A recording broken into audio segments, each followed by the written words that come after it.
I'm glad both you and I have thermals and neither one of us brought it.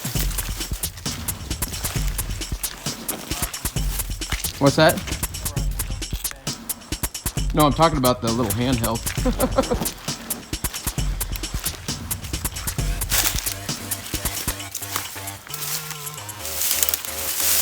Oh God, I just stepped on him.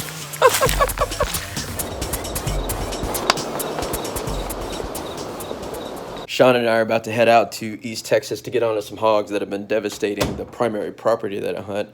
Before doing so, I want to do a couple shout outs. The first one goes to a guy by the name of Jimmy in Marietta, Texas, who sent me these Wood Lee bullets. These are 160 grains, and they are this one right here. I don't know really anything about it. It's obviously a lead core bullet that has a pretty thick jacket. I'll do a little bit more research before loading that, but it is sitting next to the 160 grain round nose interlock bullet. I like the idea that there's an elephant on here, because that definitely tells you that it's designed to take down some pretty big animals. It's also from Australia. If you look at the package, yeah, it's from Australia, which is really kind of cool.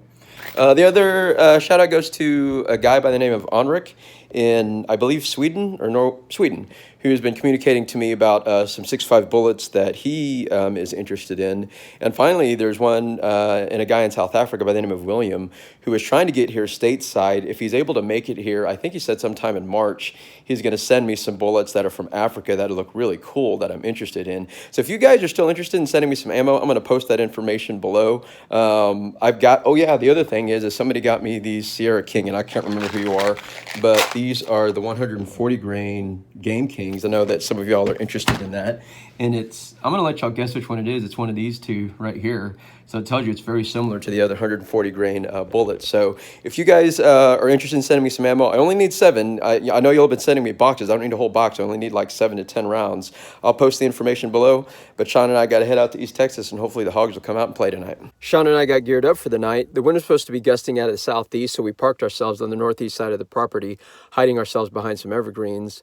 With the overcast and 20% moon, it was going to get dark fast.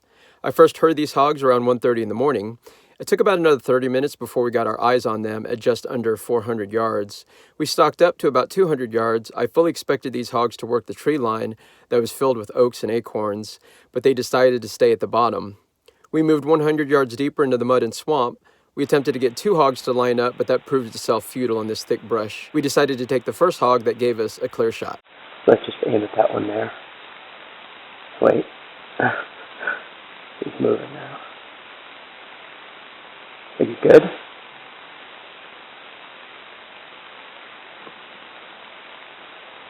You good? Okay.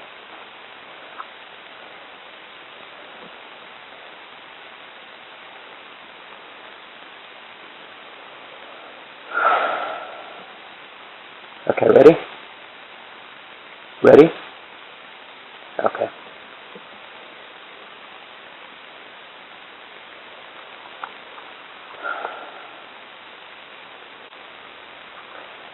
You ready to pick him?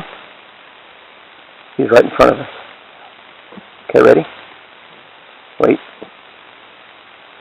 You good? Yep. 3 and 2 and...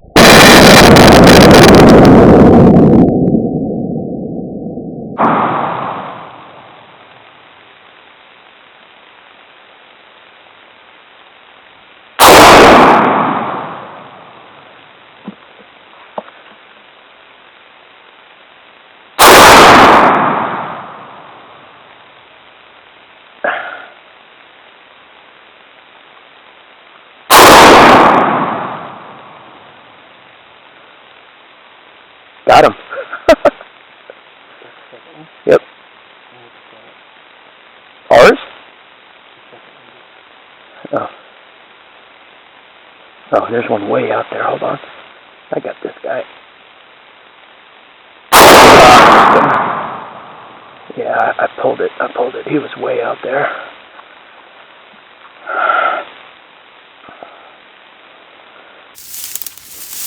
Oh God, I just stepped on him.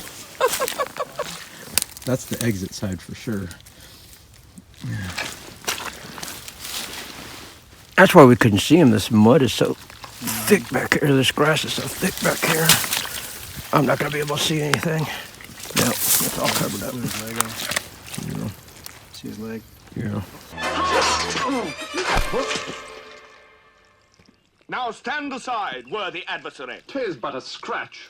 I hope you guys enjoyed that hunt as much as Sean and I did. Sean actually had a failure to extract yesterday. He only got one shot off, and he's running a Christensen Arms 308, and he's been telling me that it's difficult for him to get his charge handle to pull back once it goes into battery. And I'm going to take pictures of this for you guys. This is a hand load, my hand load, and I can tell you what's going on is my fault. But I'm going to take pictures of this for those of you who know what happens inside of an AR chamber. Why do you think this brass is doing what it's doing, and why Sean is having problems? I have two goals for the next week. The first one is to get this Woodley 160 grain bullet loaded, tested, and into a hog.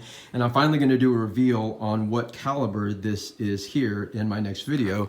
And the reason behind that is my thermal that I've had on back order is finally coming in either tonight and or tomorrow. And I'm going to get that picked up. And Ron, who's letting me borrow this caliber, wants me to get that new thermal mounted onto here, tested, and really try to shoot a coyote at long range. Finally, the last thing I want to say is thank you guys for who are following me, particularly the group that is international. I got really excited when I found out people were asking me questions from all over the world. So if you live not in the United States, will you post where you're from? Because I think that's really cool that there's an international following. And if you guys haven't subscribed or liked this page, go ahead and do so. I've got a friend who got a thermal for Christmas and wants me to hunt with him in North Texas. I think it's going to be raining tonight, so we're not going to go out tonight, but hopefully tomorrow, and hopefully I can get those Woodleys loaded up and tested, and hopefully I could get my new thermal. So stay tuned for my next adventure because I got a lot going on.